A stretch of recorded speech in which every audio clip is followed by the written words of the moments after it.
Today we are talking about Shaman's Ring and in extension of that also Soul Reaver.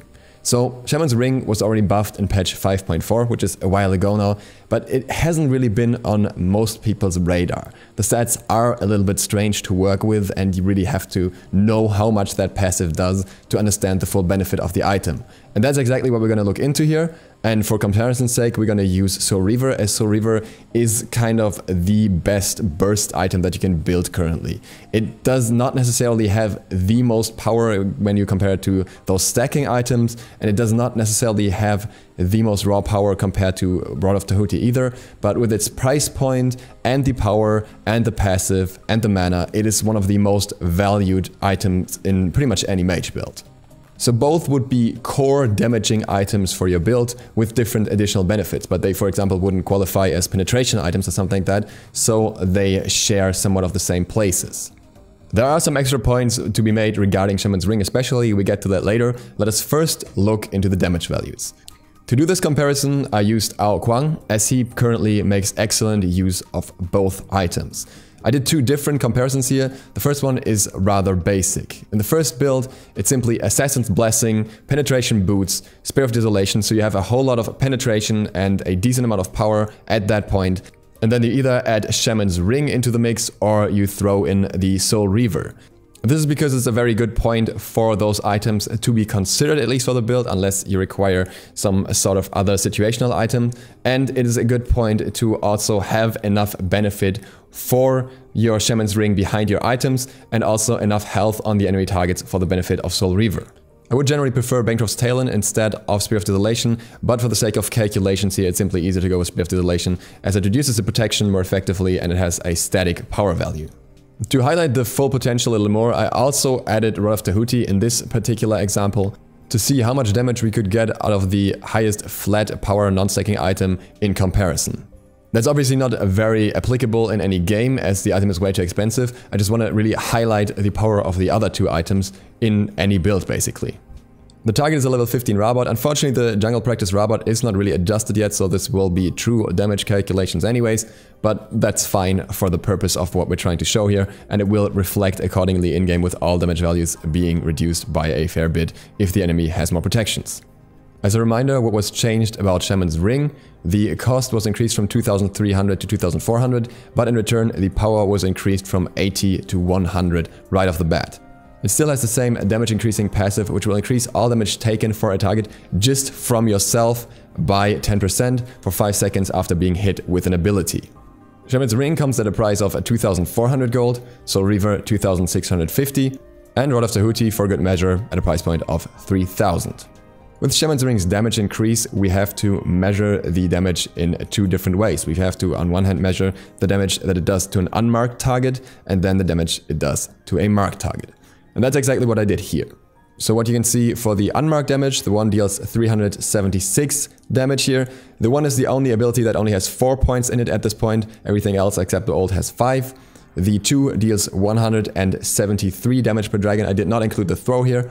And the 3 deals 374 damage. Basic attack deals 123 damage. I tried to make a combo that is fair to both Shaman's Ring and Soul Reaver, so I included 1 tick of the 1 or 1 proc of the 1, 3 procs of the 2, 1 proc of the 3, and 3 procs of the basic attack. I think that's a combo that you can reliably get off. Sometimes you will throw the dragons instead, sometimes you get off a 4th basic attack. Really depends on the situation, but overall I think this gives you a good estimation. Anything that adds more basic attacks kinda will skew it a bit in the direction of Shaman's Ring. And in that context we need to look at the marked version. Now for Ao Kuang it's very simple to mark a target. If you use the 3 and have the 2 charged, you already hit them with an ability and get the first marked ability right after that. So it's really one of the most simple guards to apply this. There are many others who can do that though, like for example a Scylla would apply that with her 1 and then use the rest of her kit. Some lose a little more damage, some lose a little less. Ao Kuang I think is a great example of someone who makes excellent use of it. In his case, the damage goes to 414 for the 1, 190 for the 2, 411 for the 3, and 135 for a basic attack. That means the total damage here is 1800. Now let's compare Soul Reaver on the other hand. Soul Reaver does not depend on anything being marked or any similar, but it will proc its effect on this first ability that you use. So this first Soul Reaver proc will deal 140 damage to a squishy.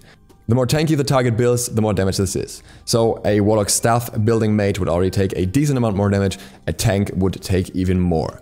At this point of the game, Hunters will probably not have tank items, Assassin will very likely not have tank items, Mages might have Warlock Staff, and Warriors and Guardians will definitely, or Solos and Supports rather, will definitely have some tankiness.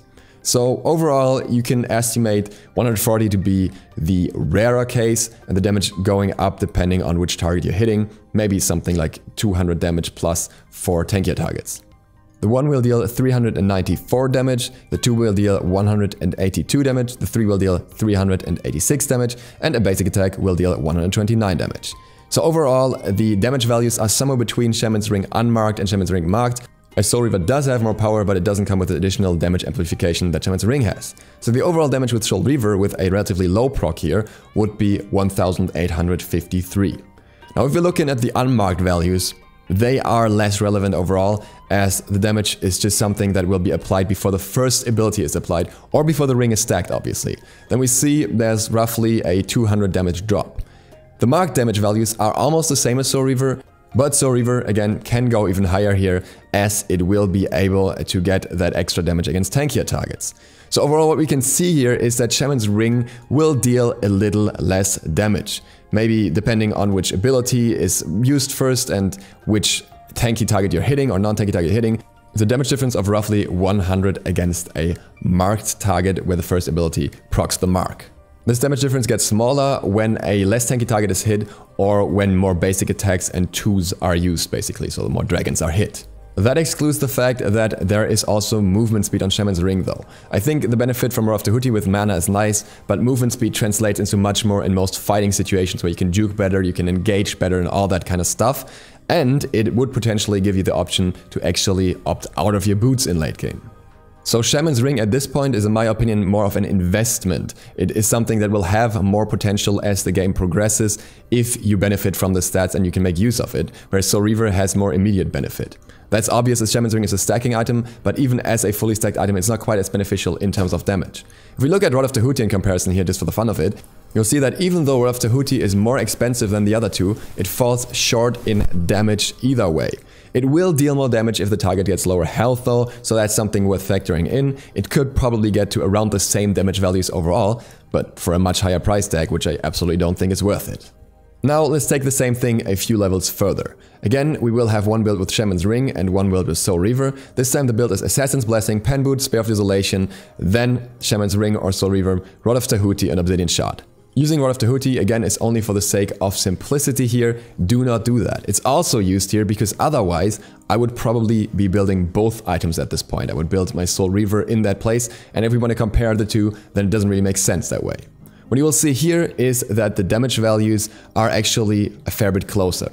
Shaman's Ring does end up with 2249 damage, the marked Shaman's Ring version is 2476 damage, and the Soul Reaver proc, now with a little bit more damage, leads to an overall damage output of 2498.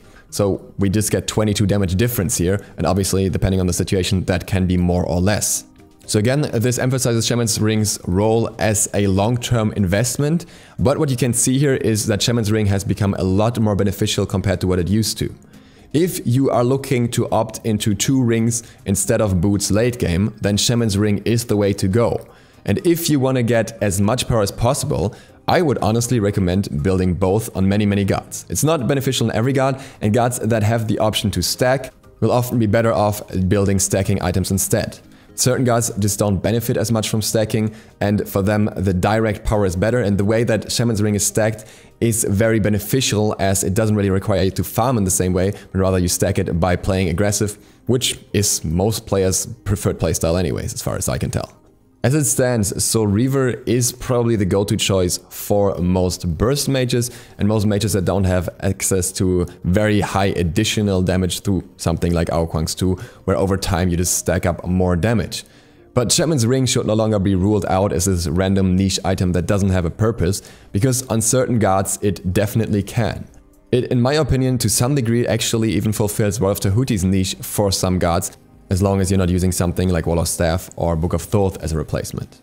I think this allows for some very interesting playstarts and approaches, and I'm curious to see what people make of it. And with that, thank you guys very much for watching. I hope this was informative and insightful. See you all for the next one tomorrow. If you're new to the channel, feel free to sub button and hit the bell, it really helps me out. Duke Sloth, out. So I actually figured out my demonetization issue, and it was my outro. As such, feel free to click any of the links around here right now. There will be new outro music as soon as I find something nice. Until then, as you guys requested, I will do the outro music myself.